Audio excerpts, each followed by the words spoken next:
आपले लोकप्रिय आमदार महेश चौगुलेजी, आमदार नरेश्वर म्हात्रेजी, रवी सावंतजी, माधवीताई नाईक, महेंद्र गायकवाड, श्याम पाटील, कमलाकर पाटील, मनोज कातेकर, संतोष शेट्टी, श्याम अग्रवाल, ॲडव्होकेट हर्षल पाटील, सुमित पाटील, मंचावरील सर्व मान्यवर, या ठिकाणी आपले सर्व उमेदवार आणि मोठ्या संख्येनं उपस्थित असलेल्या माझ्या सर्व लाडक्या बहिणी आणि तितक्याच लाडक्या भावांनो, आज मला अतिशय आनंद आहे की पुन्हा एकदा भिवंडीमध्ये आपल्या सर्वांमध्ये मी या ठिकाणी उपस्थित आहे. खरं म्हणजे एक अतिशय ऐतिहासिक अशा प्रकारचं शहर आहे. अगदी 8व्या शतकामध्ये राजा भीमदेवाच्या काळातही या शहराचा उल्लेख आपल्याला पाहायला मिळतो. इतिहासाच्या पानांमध्ये मोठ्या प्रमाणात अगदी स्वातंत्र्य लढ्यातही या भिवंडीचा उल्लेख आपल्याला पाहायला मिळतो. पण दुर्दैवाने काळाच्या ओघामध्ये या भिवंडी शहराची जी परिस्थिती झाली, इथल्या विकासाचा जो बॅकलॉग तयार झाला, या सगळ्या गोष्टींना आज आपल्याला सामोरं जावं लागतंय. आणि या सगळ्या गोष्टी जर बदलायच्या असतील तर आता एक नवीन इतिहास घडवावा लागेल. आणि नवीन इतिहास काय, तर या भिवंडीमध्ये महायुतीचा महापौर आपल्याला बसवावा लागेल. पहिल्यांदा तर मी तुमचं कौतुक करतो, निवडणुकीच्या सुरुवातीलाच तुम्ही सिक्सर मारलाय. 6 नगरसेवक बिनविरोध भिवंडीकरांनी महायुतीचे निवडून दिलेले आहेत. आज खरं म्हणजे आपण बघितलं इतर पक्षांची अवस्था काय आहे. आता या ठिकाणी समाजवादी पार्टीचे जे आमदार आहेत ते म्हणतात मला तिकीट मिळाले नाही म्हणून त्यांनी त्यांचे लोक काँग्रेसकडनं उभे केले आहे. व काँग्रेसचे लोक अजून 3ऱ्या पक्षातनं उभे झाले आहे, 3ऱ्या पक्षाचे 4थ्या पक्षातनं उभे झाले आहेत. या सगळ्यांनी खिचडी केली आहे. पण हे सगळे निवडणूक भिवंडीच्या विकासाकरता लढत नाही. यांच्याकरता भिवंडी एक असं ATM आहे की ज्यातनं रोज यांना पैसा कमवता येतो, म्हणून यांना भिवंडीची सत्ता हवी आहे. भारतीय जनता पार्टी, शिवसेना महायुतीला या भिवंडीमध्ये एक चांगलं परिवर्तन घडवायचं आहे. एक चांगलं शहर आपल्याला तयार करायचं आहे, ज्या शहरामध्ये ईज ऑफ लिव्हिंग असेल अशा पद्धतीचं शहर. कारण आपण विचार केला तर आमचं भिवंडी हे मुंबईचं प्रवेशद्वार आहे. या ठिकाणी इतक्या मोठ्या प्रमाणात मुंबईचं सगळं लॉजिस्टिक आहे, विणकर, हातमाग, यंत्रमाग, त्यामुळे एक मोठी इकोसिस्टीम या ठिकाणी आहे. पण या सगळ्या गोष्टींकरता सुविधा निर्माण करणं हे अत्यंत महत्त्वाचं आहे. त्या भिवंडीमध्ये एकेकाळी 11 तलाव होते, आता जेमतेम नावाला 5 तलाव या ठिकाणी उरले आहेत. कारण खऱ्या अर्थानं अनेक वर्ष ज्यांनी भिवंडीवर राज्य केलं त्यांनी या भिवंडीच्या विकासाचा विचार कधीच केला नाही. आपण बघा, या ठिकाणी 2014 नंतर ज्यावेळी देशामध्ये मोदीजींचं सरकार आलं, राज्यामध्ये तुमच्या आशीर्वादानं महायुतीचं भाजपचं सरकार आलं, त्यानंतर या भिवंडीमध्ये केलेली आपण कामं आत्ताच कपिलजींनी आणि महेशनी सांगितली. आम्ही हा विचार केला नाही महानगरपालिका कोणाकडे आहे. मी सांगितलं भिवंडी सारख्या शहराच्या विकासाकरता आम्ही निधी कमी पडू देणार नाही. आणि या ठिकाणी याची नोंद घेतली पाहिजे की शेवटी काँग्रेसच्या हाती असलेल्या महानगरपालिकेला ठराव करून मुख्यमंत्री देवेंद्र फडणवीसचं अभिनंदन करावं लागलं. इतक्या मोठ्या प्रमाणात या भिवंडीला आपण त्या ठिकाणी पैसे दिले.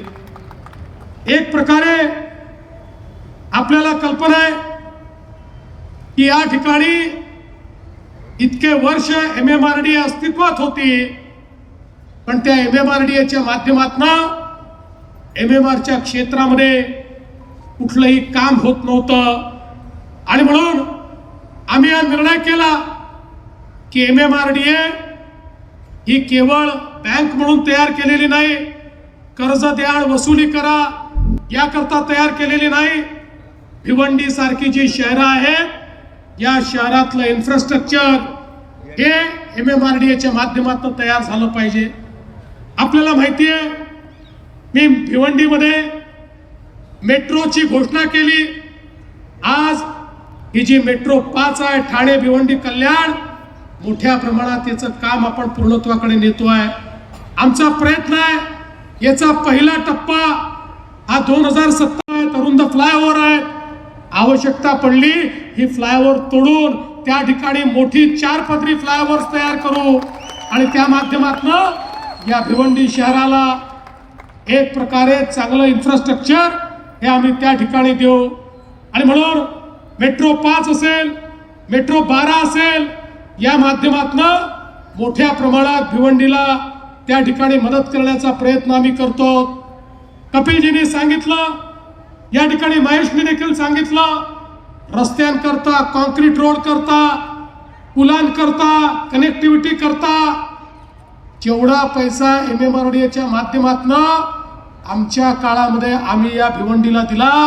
आपण इतिहास बघा, त्याच्या आधीच्या 25 वर्षात देखील त्याच्या अर्धे पैसे या भिवंडीला मिळाले नव्हते, कारण आम्हाला भिवंडीला एक चांगलं शहर म्हणून या ठिकाणी तयार करायचं आहे. आज आपण पाहतोय वडपेठ ठाणे रोड 1000 कोटी रुपये आपण त्याला दिलेत. 80% काम पूर्ण झालंय.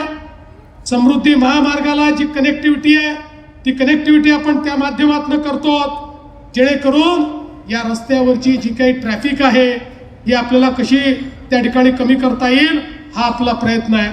आणि त्यासोबत एक चांगला लॉजिस्टिक हब हे या ठिकाणी तयार करून ते योग्य पद्धतीनं, नियोजित पद्धतीनं या ठिकाणी बसवून अनेकांच्या हाताला काम मिळेल, लोकांना व्यवसाय करता येईल आणि त्यासोबत लॉजिस्टिकच्या योग्य सुविधा आणि कनेक्टिव्हिटी होईल, अशा पद्धतीनं या भिवंडीला लॉजिस्टिक हब म्हणून आपण तयार करतो. भिवंडी बायपासचं काम हे आपण याच वर्षी पूर्ण करणार आहोत. भिवंडी मनोहर रस्ता आहे, त्याला 1000 कोटी रुपये आपण दिले आहेत. कामण पायगाव रस्त्याला 380 कोटी रुपये आपण दिले आहेत. 426 कोटी रुपये पाणी पुरवठा योजनेला आपण त्या ठिकाणी दिले. याचं जवळपास काम पूर्ण झालेलं आहे, होत आहे. त्यातनं 2052 पर्यंत या शहराला जेवढं पाणी लागेल ते पाणी देण्याचा प्रयत्न आपला आहे.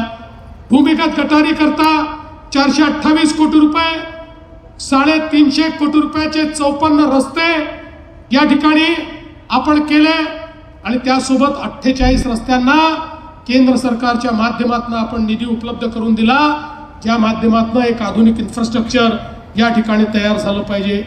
साई मंदिरचा उडान पूल असेल, 35 कोटीची कोर्टाची इमारत असेल, 200 खाटांचे माता बाल रुग्णालय असेल, प्रधानमंत्री आवास योजनेच्या अंतर्गत या ठिकाणी 15,000 घरं असतील. 6,000 घरं पहिल्यांदा ठरली होती, आता ती 15,000 घरं केली आहेत आणि त्याचाही DPR हा आपण या ठिकाणी मंजूर केलेला आहे. आपण या भिवंडी शहराला जवळजवळ 100 इलेक्ट्रिक बसेस द्यायचा निर्णय केला आहे. त्यासाठी नागाव, टेमघर, कोंबडपाडा या ठिकाणी चार्जिंग स्टेशन उभारलेले आहेत. कुठल्याही प्रकारे प्रदूषण न करणारं अशा प्रकारचं पब्लिक ट्रान्सपोर्ट या भिवंडीमध्ये तयार करण्याचा प्रयत्न आपला आहे. बायोमायनिंग करता 40 कोटीची कामं सुरू झाली आहेत. 19 नागरी केंद्र, प्रत्येक केंद्राला 75 लाख रुपये त्या ठिकाणी दिले आहेत आणि मोठ्या प्रमाणात गरीबातल्या गरीब आमचा जो इथला फुटपाथ दुकानदार आहे अशा 9,000 लोकांना PM स्वनिधीमधनं देखील मदत करण्याचं काम आपण केलं आहे. PM विश्वकर्माच्या अंतर्गत 731 कारागिरांना त्या ठिकाणी प्रोत्साहन आणि प्रशिक्षण दिलंय. 32 कोटी रुपयाची अग्निशमन वाहने दिली आहेत. पण कचरा संकलनाकरता या ठिकाणी आपण मदत केली आहे. सौर ऊर्जेकरता आपण मदत केली आहे आणि विशेषतः पॉवर लूम करता मोठ्या प्रमाणात विजेची सवलत ही देखील आपण या ठिकाणी दिलेली आहे आणि ती सवलत पुढच्या काळामध्येही कंटिन्यू करण्याचा आपण प्रयत्न केलेला आहे. आणि एवढंच नाही तर या ठिकाणी खऱ्या अर्थानं वेगवेगळ्या पद्धतीनं आपल्याला विकास कसा करता येईल त्या संदर्भातला आपला प्रयत्न आहे. मी भिवंडीकरांना एवढंच सांगण्याकरता आलो आहे, अनेक लोकांना वर्षानुवर्ष संधी मिळाली, त्यांनी भिवंडीचं काही केलं नाही. आम्हाला संधी न देता जर आम्ही इतकं काम करून दाखवलं तर तुम्ही संधी दिली तर नेमकं या ठिकाणी आम्ही काय करू याचा विचार तुम्ही करा. मी तर तुम्हाला सांगायला आलो आहे, या भिवंडीमध्ये आमच्या महायुतीचा महापौर बसवा. त्या महापौराकडनं भिवंडीच्या विकासाचा जेवढ्या किमतीचा आराखडा येईल तो पूर्ण करण्याची गॅरंटी हा देवाभाऊ या ठिकाणी घेतोय. भिवंडीला निधीची कमतरता पडू देणार नाही, पैशाची कमतरता पडू देणार नाही. ही लिव्हेबल सिटी करू. या शहरातल्या सामान्य माणसांना, नागरिकांना त्या ठिकाणी ज्या सोयी आहेत त्या सोयी देण्याचा प्रयत्न करू. झोपडपट्टीमध्ये राहणाऱ्या गरिबांच्या जीवनामध्ये परिवर्तन करण्याचा प्रयत्न करू आणि त्यासोबत या भिवंडीमध्ये रस्ते असतील, त्याचं रुंदीकरण असेल, त्या ठिकाणी नवीन प्रकारचे फ्लायओव्हर्स असतील आणि एवढंच नाही तर आवश्यकता पडली तर टनेल्सच्या माध्यमातून या भिवंडीला डिकंजेस्ट कसं करता येईल त्याचा देखील एक प्लॅन तयार करण्याचा प्रयत्न आम्ही करू. आणि म्हणून बंधू भगिनींनो, आज मी तुम्हाला हीच विनंती करण्याकरता आलो आहे. ही एक संधी आहे. आपण बघितलं असेल ज्या ज्या शहरांनी भाजपचा आणि महायुतीचा महापौर दिला त्या शहरांचा चेहरा आपण बदलला आहे. महेश आता सांगत होता ठाण्यासारखा विकास आम्हाला करायचा आहे, मुंबई सारखा विकास करायचा आहे. मग तो जर आपल्याला करायचा असेल तर या ठिकाणी आम्ही पाहिजे तेवढा विकास निधी द्यायला तयार आहोत. पण इथे जर तुम्ही योग्य लोक बसवले नाहीत, या ठिकाणी जर तुम्ही असे लोक बसवले की आलेला पैसा हा ते जर घरी घेऊन गेले, जनतेच्या विकासाच्या ऐवजी त्यांनी जर स्वतःचेच मजले उभे केले तर आपण किती पैसे दिले तरी या ठिकाणी फायदा होणार नाही. आज आपल्याला माहिती आहे मोदीजी या ठिकाणी अमृत शहराच्या माध्यमातून आपल्या महाराष्ट्राला 50,000 कोटी रुपये त्यांनी दिलेले आहेत. शहराच्या विकासाचा एक नवीन आराखडा हा मोदीजींनी मांडलेला आहे. हा आराखडा भिवंडीमध्ये न्यायचा असेल तर त्या ठिकाणी त्याच विचाराचा महापौर आणणं हे देखील क्रमप्राप्त आहे. आणि म्हणून आज आपल्याला विनंती करण्याकरता आलो आहे. बघा, आम्ही जे बोलतो ते करतो. विधानसभेच्या निवडणुकीमध्ये आपल्या सगळ्यांच्या आशीर्वादाने एक प्रचंड मोठं बहुमत आम्हाला मिळालं. हे बहुमत मिळाल्यानंतर लोक म्हणायला लागले आता यांना इतकं मोठं बहुमत मिळालंय, आता हे लाडकी बहीण योजना बंद करतील. 1 वर्षापेक्षा जास्त काळ गेला पण लाडकी बहीण योजना बंद झाली नाही. आणि जोपर्यंत तुम्हाला सांगतो बहिणींनो, जोपर्यंत तुमचा देवाभाऊ मुख्यमंत्री आहे लाडकी बहीण योजना कधीच बंद होणार नाही. पण आता आमच्या लाडक्या बहिणींना केवळ लाडकी बहीण ठेवायचं नाही आहे, आता लाडक्या बहिणींना आपल्याला लखपती दीदी बनवायचं आहे. लखपती दीदी महाराष्ट्रामध्ये 50 लाख लाडक्या बहिणी लखपती दीदी झाल्यात. पुढच्या 4 महिन्यात हा आकडा 1 कोटीपर्यंत पोहोचणार आहे. आता भिवंडीच्या जनतेने महायुतीला निवडून दिल्यानंतर महेशजी, कपिलजी आणि मंचावरच्या सर्व नेत्यांची जबाबदारी आहे. माझ्या लाडक्या बहिणींना केवळ लाडकी बहीण ठेवू नका, भिवंडीच्या माझ्या लाडक्या बहिणींना लखपती दीदी बनवायची जबाबदारी ही मी तुमच्यावर देऊन जातोय, या महानगरपालिकेवर देऊन जातोय. बंधू भगिनींनो, मी फार वेळ आपला घेणार नाही, पण भिवंडी हे बदललेलं भिवंडी पाहायचं असेल, एक आधुनिक भिवंडी पाहायचं असेल तर तुम्ही सुरुवात चांगली केली आहे, षटकार मारलाय, आता थांबू नका। 15 तारखेला तुम्ही मतदान केंद्रावर जा, त्या ठिकाणी 4-4 मतं द्यायची आहेत। गेल्यानंतर मशीनवर ज्या ठिकाणी कमळ किंवा धनुष्यबाण दिसेल तिथलं बटन दाबा, दुसरा विचार करू नका। 15 तारखेला कमळाचा आणि धनुष्यबाणाचा विचार तुम्ही करा। 16 तारखेपासून 5 वर्ष तुमचा विचार आम्ही करू, तुमची काळजी आम्ही घेऊ, हा विश्वास तुम्हाला देतो आणि माझं बोलणं संपवतो। धन्यवाद। जय हिंद, जय महाराष्ट्र।